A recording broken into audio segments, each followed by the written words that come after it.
Bannayuganda bannange mwenna mbalamusizzaako era nate amanya Africa Malik Mbuga era nga mubalya kuba nga mutuninga ku show yaffe eno Economy Wagwan. Jjukira nti show yaffe eno episode ya 5 era nga episode ya leero ey'okutaano nga twogera ku monetary ne fiscal policy ejjidde ddala omulandira gwayo era guli mu show yaffe ey'okuna otwogerera ku Central Bank oba Bank of Uganda n'emigaso gyayo. Show yaffe esembyeyo twakoma nga tu-explaininga ku kintu kye bayita fiscal ne monetary policy. Twabikonako katono ne tuba tubinnyonnyolako katono naye obuvunaanyizibwa we buli n'obwagazi we buli okubeera n'ekyakyengera nga kyetaagisa okubeera nga twongera okubigaziyaamuko omuntu wa bulijjo asobola okubeera nga abitegeera. Jjukira nti fiscal ne monetary policy zino macroeconomic tools ezikozesebwa okubeera nga tustimulatinga economy yaffe oba kiyite okugiyiwamu kagirisi ebeere ng'etambula bulungi. Economy eringa machine nti webanga etambula waliwo ebintu byolaba nti webanga babikutteko obanga akutte ku gear ey'engeri speed kweyinza okuddukira oba n'okwatamu ku speed n'ebeera ng'ekendeera kugamba obanga ovuga emmotoka nga ya manual obanga ya automatic pedals zino ebbiri zituyinza okuyita Central Bank ezirinako obuvunaanyizibwa era ng'emu ku zo ye fiscal policy endala nga ye monetary policy. Tugenda kubeera nga tutandika ne fiscal ne monetary policy kubanga monetary policy yo nga zimuko ate nga ye yali ensonga oba oliawo lwaki twasingira ddala okubeera nga tukwatira ku Central Bank oba Bank of Uganda. Ekisookera ddala monetary policy twagyogerako nti eno yo engeri gavumenti oba engeri Central Bank gye controllingamu oba gyetambuzaamu. First of all ekitunulira ebintu bibiri, ekisooka ye quantity of money in the economy oba sente zenkana ky'obungi ezitambuzibwa mu economy eyo ng'emaze okuzifulumya kuba tuyogera ku migaso gya Central Bank era mu show yaffe esigadde eyise emabega episode ey'okuna naye mwene episode tugenda kudda mabega nnyo olw'ensonga nti tugenda mu maaso. Tutunulira nti Central Bank controllinga quantity of money, sente zenkana ki ezitambula oba 10 buli bumeka mu economy oba 20,000 bulimu bumeka mu economy yaffe oba omutwalo bulimu bumeka mu economy era tekidiffaring oba tekikwatagana ku ngeri abantu balala gye bazitambuzaamu nti aziwadde oli naziwadde oli kwe bayita multiplier naye nga tuba tukyogerako eba Central Bank erina figure era esobola okugamba nti oba 10 obuli mu economy biziwera biliyoni 2 nga za 10 oba 10,000 obuli mu economy ziwera biliyoni 2 oba 5 ziwera sente bweziti oba emitwalo 2 ziwera sente bweziti. Kati oba n'ewanusu 5 agatambula mu economy nakwadde ndowooza ennaku zino bakendezaamu ku ngeri gye zifulumamu olw'ensonga nti value yazo yagendera ddala ne deteriorating oba nekkirira ddala kuba nti kumpi eri too minute okubeera nga eri considered oba oliawo mu transaction yonna naye nga still nayo legal tender yaffe akawe 5 buli bumeka mu economy obungi bwabwo. Kati nga twogedde akaatano nti no tekalina nnyo tukiyite value omuntu wa bulijjo asobola okitegeera naye nga olwatano lulina value era y'ataano. Value yaako oba kasobola kajjamu ki oba ogula oba okola ki nkayita kalwa nsonga ye coin esingayo obutono osobola kuba nti eshiringi yaffe esingayo obutono oba currency gundi note yaffe oba coin yaffe esingayo obutono naye nga onaga America balina ze bayita nickels ne cents kati naffe tulina akaatano era tukuyita akaatano oba olwataano. Kati olwataano olwo lusobola kugula kyenkana ki mu economy byonna Central Bank ebiyitiza monetary policy. Ekisookera ddala monetary policy tugambye nti government oba Central Bank erina obuvunaanyizibwa ku kyo ebeera ekisookera ddala controllinga quantity ya sente eziri mu economy ne controlling ekyokubiri quality yazo oba value ya sente eri mu economy tujja kuyita quality. Kati n'olw'ensonga eyo gye bayita monetary policy. Monetary policy nga tugitadde ebbali era byonna Central Bank yekola ki yebitambuza okyo bayita fiscal policy. Fiscal policy eyawukanira ddala ku monetary policy era nayo nyangu ya kutegeera olw'ensonga gye nayo erimu ebintu bibiri. Ekisookera ddala gavumenti efuna etya ssente zaayo. Ekisookera ddala ekisingira ddala obukulu emisolo eyingiza etya. Ekyokubiri efulumya etya ssente zaayo kye tuyita government expenditure. Bintu ki gavumenti byeteekamu ssente? Oba oliawo ebintu bino ebibiri mu ngeri gyeyingizaamu ssente ekyo kimanyikiddwa nnyo nti gibeera misolo ne licenses ez'enjawulo zeekola ki zeeteekawo okubeera ng'efuna ssente. Eyo na Central Bank yebidictating era yebiyinamu omukono.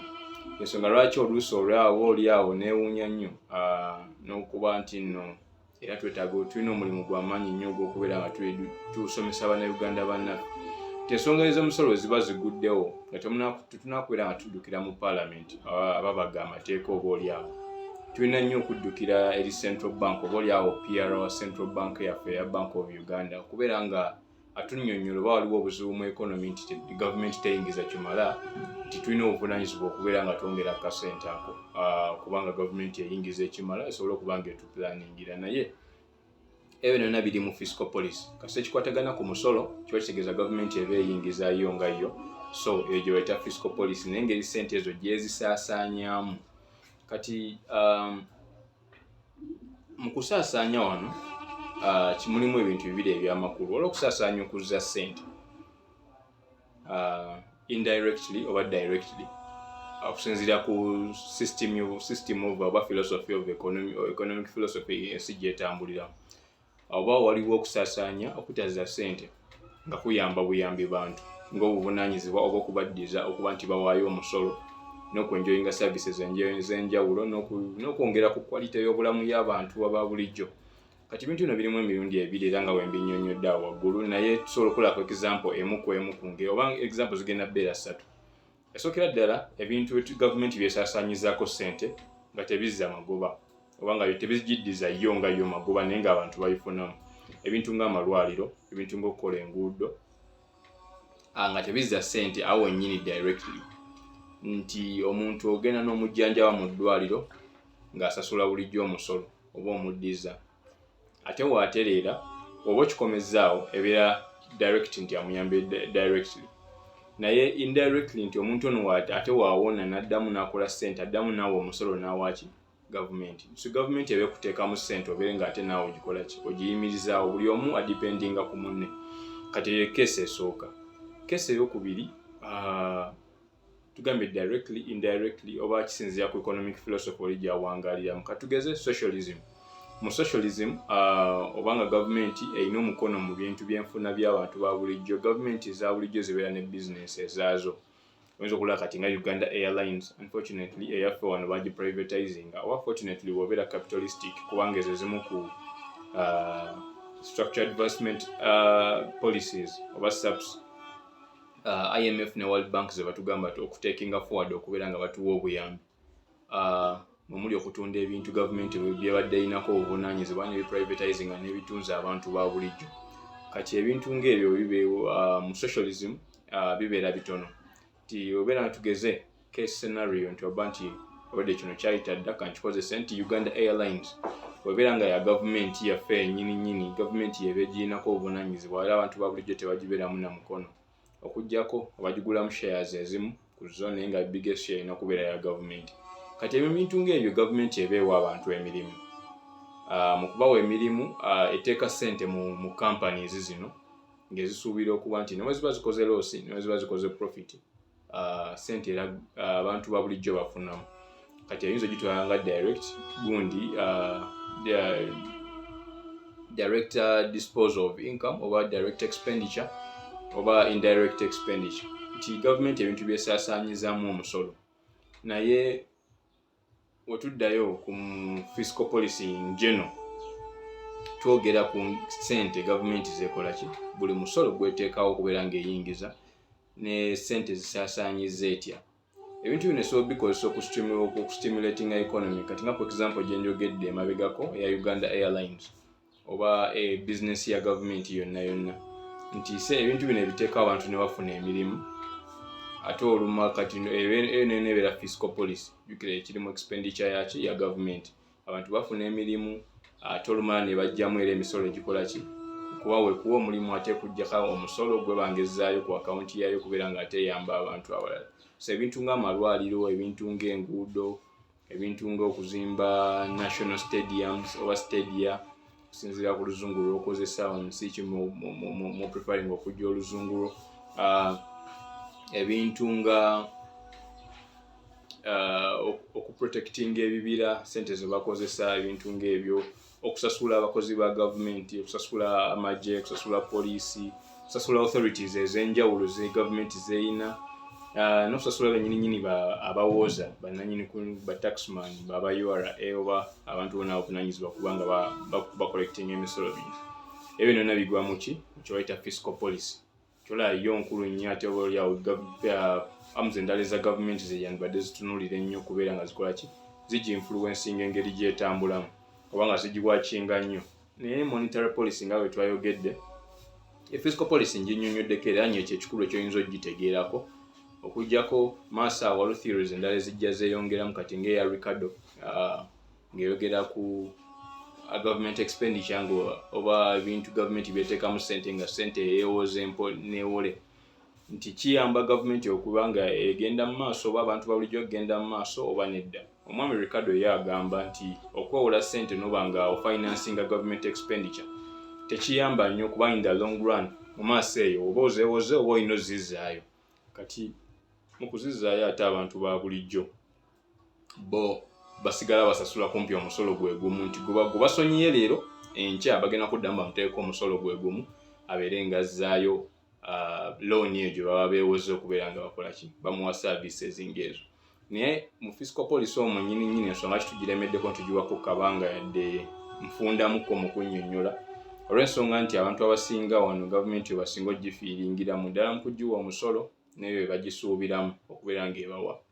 Kati nga tweyongerayo fiscal policy nga tugitadde ebbali era nsuubira okuba nti nno oba oliawo ekikennyonnyoddemu akatono ako twongedde okutegeera fiscal policy kye ki.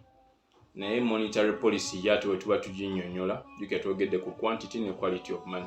So ebintu bino twaginnyonnyolako yo mu ntandiko ya vidiyo eno tuginnyonnyoddeko ne mu vidiyo ewedde twagiwa ku budde obuwerako. Naye nga omugaso gw'ebintu bino ebibiri ki? Omugaso ogusooka ogwa monetary ne fiscal policy lwaki babiteekawo? Ekisookera ddala emigaso giringa esatu. Ekisookera ddala mulimu ogwa price stability, ogwokubiri maximum employment, ogwokusatu gavumenti okubeera ng'etuuka ku kye bayita stable economic growth. Kati ebintu bino biri mu luzungu naye mu Luganda tuyinza obbinnya price stability okubeera nga emiwendo gy'ebintu mu nsi eyo tegiduumuuka nnyo oba tegikka wansi nnyo okubeera nga gifiiriza tejjambuka nnyo okubeera nga gifiiriza bakasitoma ate nga tegikkirira nnyo wansi kubeera nga gifiiriza abantu abakola ebintu bino. Kati mu nsi yaffe eno ngene relying ennyo ku agriculture oba neba services sector newebeera sector kyonene ya economy, emiwendo okubeera nga tegiri wamu ng'enkya okera ku makya ng'ebintu biri waggulu olwa n'okera ku makya ng'ebintu ate biri wansi nnyo mu bbeeyi tekiraga economy eri stable ebeera eyuugayuuga. So n'olw'ensonga eyo gavumenti eba central bank yalina obuvunaanyizibwa okubeera nga wezanyisa monetary ne fiscal policy zino ebbiri mwesobola okubeera nga achieving ekintu kye bayita price stability nti aba oliawo ebintu tebifluctuatinga nnyo okuva ku bbeeyi eya bulijjo gye tumanyi. Ebbeeyi eya bulijjo nga ntegeeza nti olwo ebbeeyi ebeerawo nti oba oluusi okozesa emitwalo ng'etaano example gye twawa luli okubeerawo n'ogula ebintu nga bigenda kumazaako ebbanga eggere nti ate enkya toddayo ng'ebintu ebyo bimu ate obifunira ku mitwalo 7 olw'ensonga gwe ng'omuntu agula kijja ku discouraging okubeera nkola ki ogula kifrustrating a customer ate ebbeeyi eyo wekka nnyo kiba kitegeeza abateekamu ssente nga basuubula ebintu ebyo nabo tebagenda kufunamu oba discouraging a business n'abantu okusuubula mu business ez'enjawulo. So price eyo n'okubeera ng'etambula nga tekyukakyuka nnyo. So lwaki ogenda mu ssaawa zino mu nsi ezaakulaakulanamukko okusinga ku ffe ono naddala mu Africa ne Asia n'ensi ezo gye tuyita global south nti ate ffe tufunye nnyo obuzibu mu nsonga za inflation oba ebintu okwambuka ebbeeyi ekitali nnyo ate mu nsi ziri industry ezikulaakulanye olw'ensonga bo bagezaako nnyo bamasteringa nnyo ebintu bino ya monetary ne fiscal policy nti gwe ogendayo n'olaba nga dola ogenda wano egula ekintu kyekimu nga nogekitunulyanga n'emyaka nga 5 oba 10 emabega tekikyuse nnyo mu bbeeyi nti neba bbeeyi y'amafuta yange ogitunulya emyaka 5 emabega n'emyaka newayiseewo ebbanga olaba nga teyambuse nnyo kubanga etiisa eyo nene gye bata price stability nti bo bagezaako okubeera nga streamlining economy yaabwe nga bakozesa macro ne fiscal policy zino okubeera nga emiwendo gikipingibwa mu line so nti omuguzi tafiirwa n'asuubula naye takola ki tafiirwa so gye bata price stability era nje egimu ku migaso gya monetary ne fiscal policy jjukira monetary ne fiscal policy agirinako obuvunaanyizibwa ye Bank of Uganda oba gye tuyita central bank mu nsi eyo mu America ebeera reserve bank oba the central reserve oba the Fed kati ate mu European Union ebeera the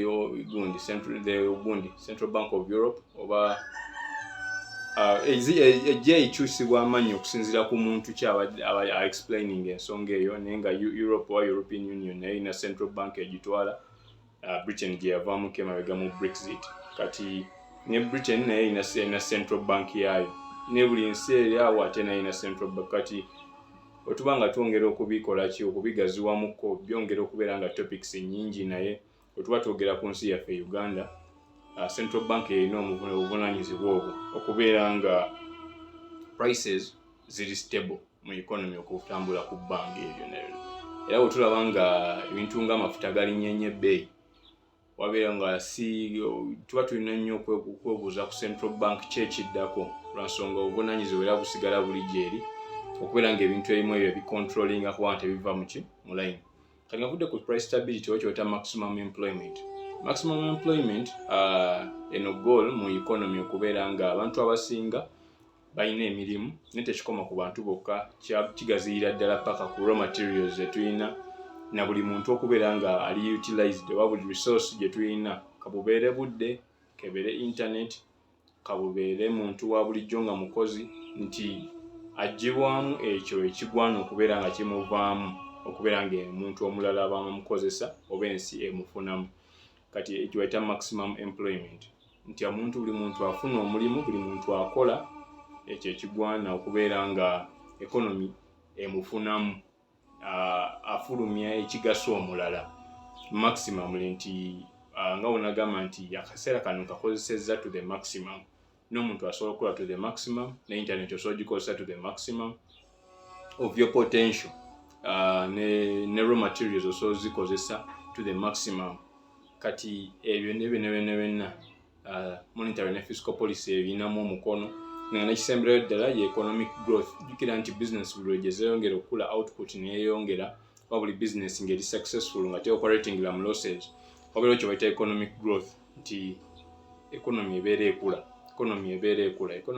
economy tekula bizimbe byokka wabula ekula business z'abantu okubeera nga zigenda mu maaso nti buli leero abadde alina stock ow'emitwalo 10 enkyawuzezo ow'e15 wayiseewo omwaka ayingidde mu stock ow'emitwalo 15 oba emitwalo 20 oba emitwalo 3 abadde wakakadde on average mu bantu abangi abatambuza business ez'akakadde zigugenza okuwera omwaka nga guweddeko nga beeyongeddemu mu kakadde ako mu stock ate nga tebagudde bugwe okugwa kubeera mu economy kubanga economy teri ideal naye nga economic growth kitegeeza nti tuvudde ku step emu tukuze tugende ku step endala naye nga tutambula step ennene nga abantu abasinga batambula mu direction yetya yemu nga kugamba okufiirwa kutono nga abantu business ziri successful ekyo bayita economic growth kati ebintu ebyo bisatu central bank ebinamu omukono ng'ekozesa fiscal ne monetary policy jjukira nti monetary policy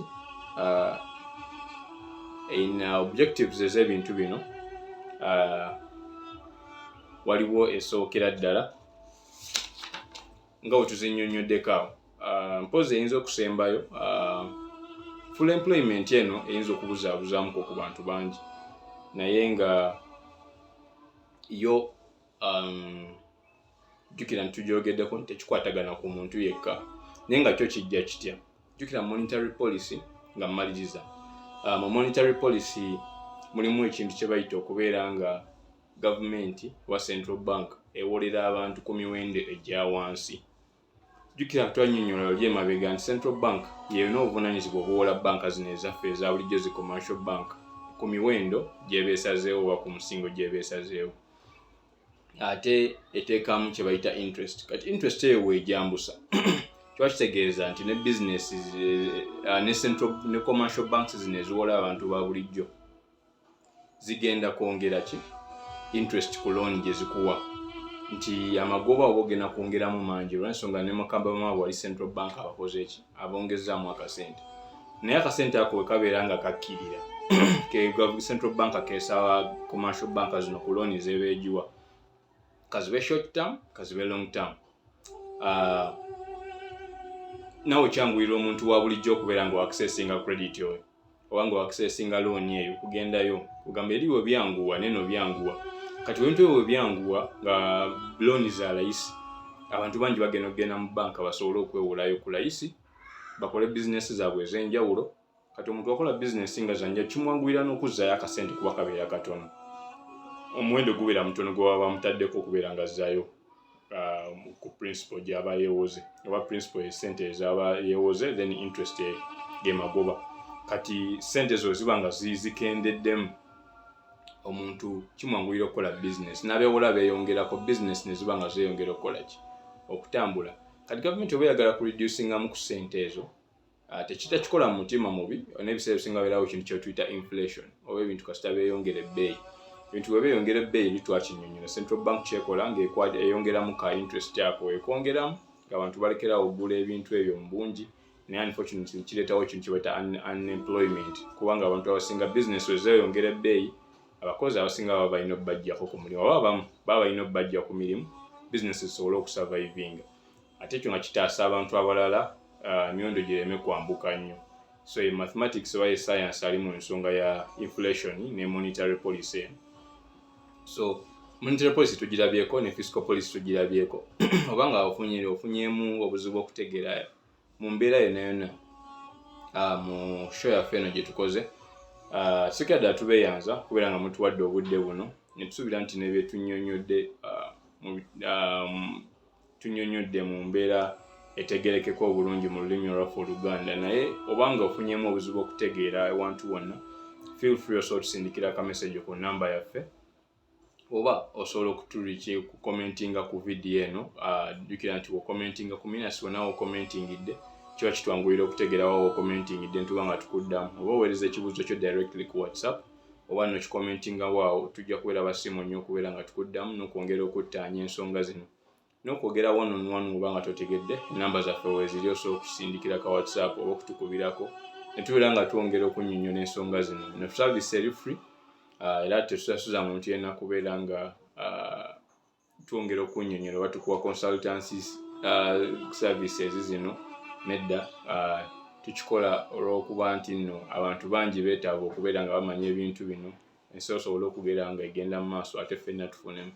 Nolwekyo bannayuganda bannange twebayanziza nnyo tweyanzeege